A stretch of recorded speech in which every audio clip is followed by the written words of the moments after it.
Next chapter topic is continue. Limit of civil disobedience movement. इसमें हम लगभग देख रहे हैं कि सारा ग्रुप आ चुके हैं, वर्कर भी आ चुके हैं, इंडस्ट्रीज के worker, teachers, doctors, middle classes और सब इसमें कंटिन्यू हो गई। लेकिन एक क्लास अब भी बच गई है।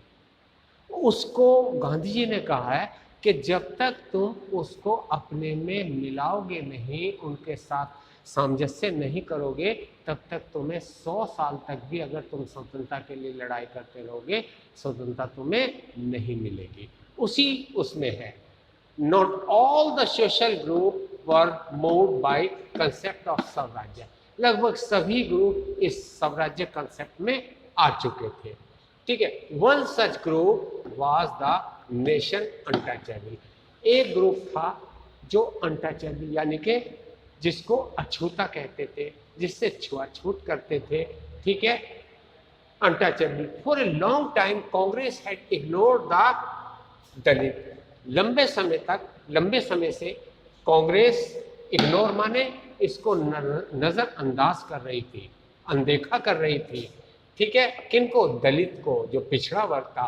For fear of offending. Offending माने उनके मन में उनके प्रति नाराजगी थी। फियर अफेंडिंग द सनातन कहते हाई कास्ट हिंदू के प्रति इनके मन में क्या थी? द्वेष था, घृणा थी, नफरत थी या गुस्सा था। ठीक। Third, Gandhi ji decided that Swaraj would not come for 100 years।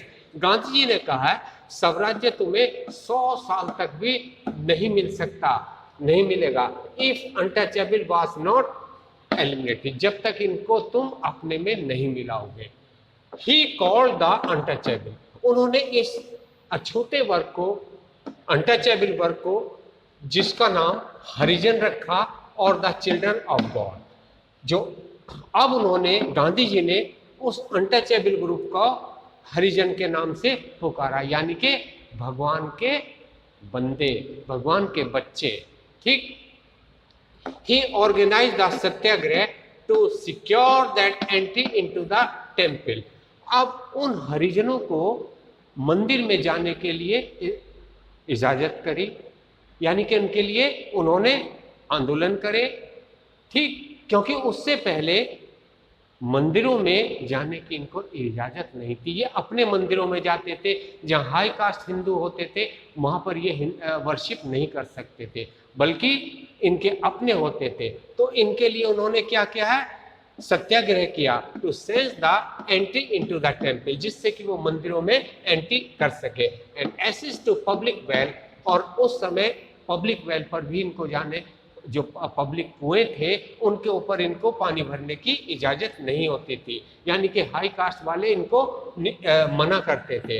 As public well, tank,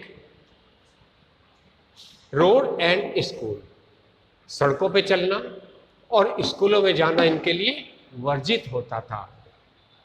he himself clean, और इस डिग्निटी को उन्होंने अपनाने के लिए सबसे पहले खुद पहल करी। वो क्या थी? He himself clean the toilet. उन्होंने अपने टॉयलेट को अपना साफ किया। To dignity the work of bhangi, जो काम करते थे भंगी स्वीपर। ठीक है। And proceeded the upper caste, और अपर कास्ट को, ऊंचे लोगों को, ऊंची जाति के लोगों को कहा कि तुम अपना मन फिराओ, their heart, and give up, और ये सब चीजें छोड़ो।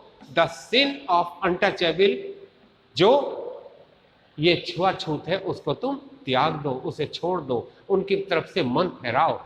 But many Dalit leader were keen on a different political solution. लेकिन उनके जो लीडर थे, दलित लीडर थे, उन्होंने काफी इसके लिए सॉल्यूशन निकाला, to the problem of the community, उस कम्युनिटी को ऊपर उठाने के लिए। Dalit participate in the civil disobedient, और दलितों ने भी सिविल डिसोबीडियंट में पार्टिसिपेट करना शुरू कर दिया। In the state of Maharashtra, कौन से? महाराष्ट्र में, यानी कि बॉम्बे वगैरह जहां है तो उसमें महाराष्ट्र में है। And Nagpur region. ठीक, डॉक्टर बी आर अम्बेडकर, इनके जो लीडर थे doctor Bhimrao Ambedkar, who organize the Dalit, उन्होंने एक दलित एसोसिएशन का फॉर्मेशन किया, organize the Dalit into depressed classes association by dignity, by demanding the separate electorate for Dalit, कि वो दलितों के लिए एक सेपरेट इलेक्टोरेट का फॉर्मेशन करें।